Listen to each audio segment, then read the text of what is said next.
Olá pessoal, tudo bem? Estou aqui em Jundiaí, São Paulo e trago hoje para vocês mais uma história emocionante. Estarei contando hoje para vocês a história de Maria Polito. Maria Polito era ela filha de italianos e, com a crise que passava-se na Itália, resolveram sair de lá e buscar uma melhora em outros países. Com isso, a família dela resolveu ir para os Estados Unidos.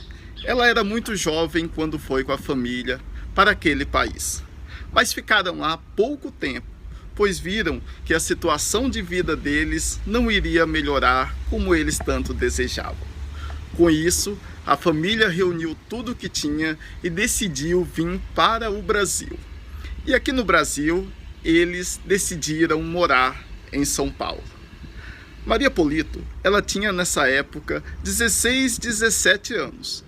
E depois, quando ela fez 18 anos, ela ficou noiva de Heloísio.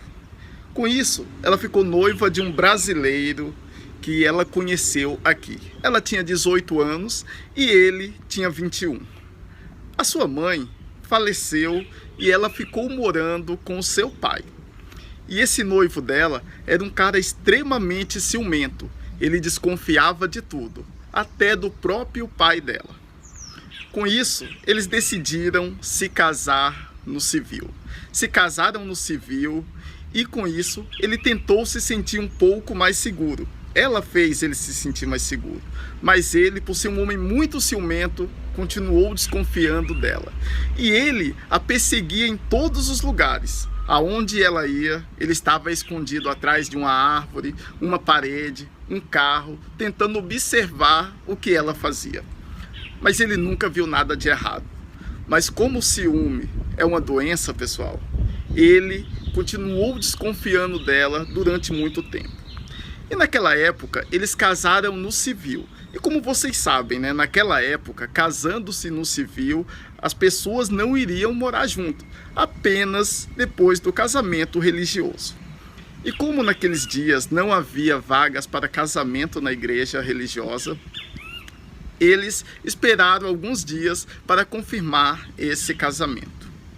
Com isso, ele era muito ciumento. Em uma certa conversa que ele teve com ela relatou que na época que ela morou nos Estados Unidos com os pais, ela havia sido abusada sexualmente.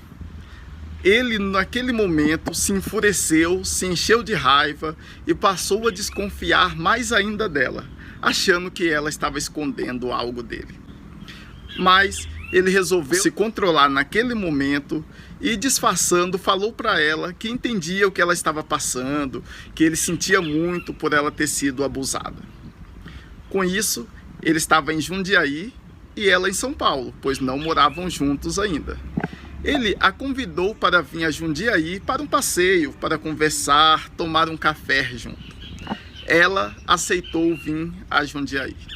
Quando ela chegou a Jundiaí, pessoas relatam que ela foi inicialmente bem tratada por ele. Eles saíram para tomar café juntos, comerem biscoitos, estavam se divertindo muito. Ele estava demonstrando que tinha superado aquela situação e ela se sentiu muito bem acolhida naquele momento, achando que o grande amor da sua vida realmente a compreendia e a aceitaria por esse abuso que ela sofreu algum tempo atrás, antes deles se conhecerem. Mas não, ele tinha armado tudo. E quando ele convidou ela para andar aqui nas ruas em Jundiaí, passando aqui atrás desse cemitério, Nossa Senhora do Desterro, ele pegou e desferiu 18 facadas sobre ela. Não satisfeito, ele levantou a sua roupa, esfaqueou também as suas nádegas e o seu rosto. Com isso, ela foi encontrada com a roupa levantada e com 18 golpes de faca no corpo. A sociedade aqui de Jundiaí ficou muito inconformada com aquilo que aconteceu, pois ele fugiu e se escondeu durante uma noite em uma pousada. Fez a barba, cortou o cabelo, tentando esconder quem ele era. Mas uma pessoa que trabalhava na ferrovia aqui reconheceu ele e o entregou à polícia. Com isso, ele foi preso e justificou que matou ela, pois ele era muito ciumento e não aceitaria casar-se com uma mulher que ele não confiava. Essa é a história de Maria Polito. Uma história muito triste, mas emocionante, que mostra o abuso que as mulheres sofrem, não apenas naquela época, em 1900, quando ela foi assassinada, mas que perduram até os dias de hoje.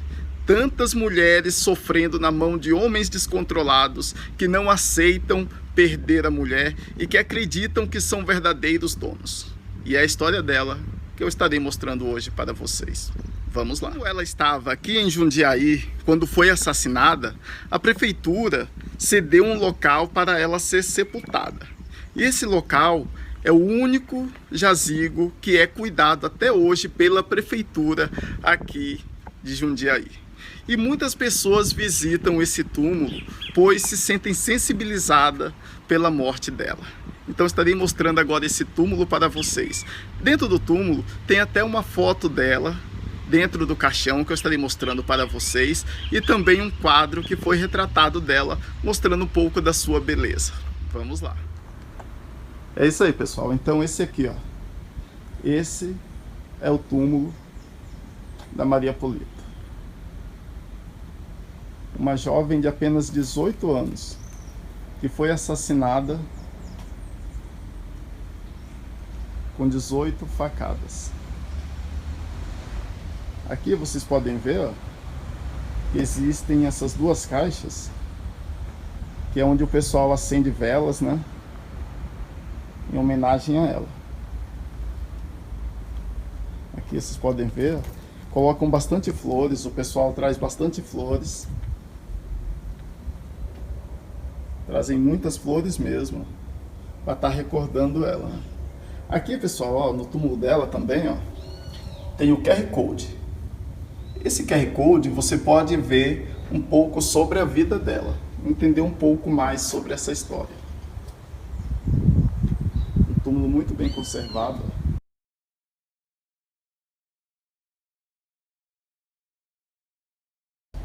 Existem poucas informações sobre elas, pessoal, porque poucos jornais da época, como não havia muita internet, televisão, jornais, divulgaram pouco o acontecimento. Mas a população de Jundiaí não deixou cair no esquecimento.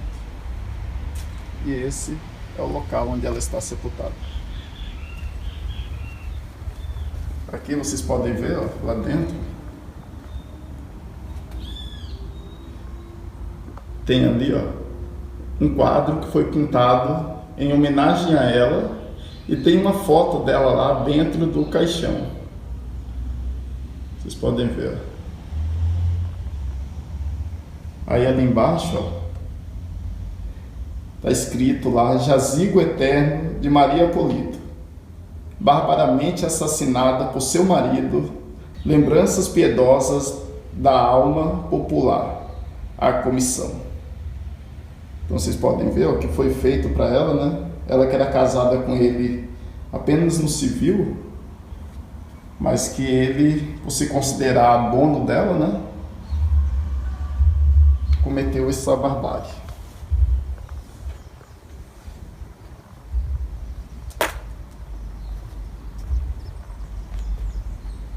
Então fica aqui o relato sobre esse crime, né?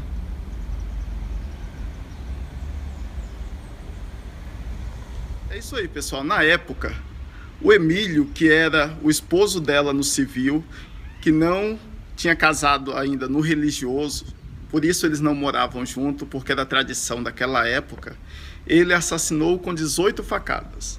E esse Emílio, devido à grande comoção popular, ele foi condenado a 30 anos de prisão. Infelizmente, não tenho informações sobre o que aconteceu com ele depois. Mas isso mostra mais um caso de feminicídio no nosso país, onde muitas vezes o homem quer não apenas amar, cuidar, tratar bem, mas mostra também a situação de homens que pensam que são donos das mulheres, que querem ter a posse dela e decidir tudo sobre a vida delas, e não aceita aquilo que elas decidem. Infelizmente é um caso de feminicídio e a gente não poderia deixar de estar mostrando no nosso canal. Quantas mulheres nesse momento estão sofrendo de alguma forma, algum abuso, alguma coerção de alguma pessoa que convive com ela, seja em casa, no trabalho, na rua, nas lotações do dia a dia, nos ônibus, metrôs, naqueles vizinhos que passam por você e muitas vezes provocam você, mulher. Essa é uma forma de tentar homenagear todas as mulheres do nosso país e mostrar que vocês são fundamentais para a construção de uma nação tão bonita que é o povo brasileiro. Com isso, fica a nossa homenagem a vocês, mulheres, pois se não fosse vocês, nós homens não seríamos nada. Essa é a minha simples, mas singela homenagem a ela e a todas as mulheres.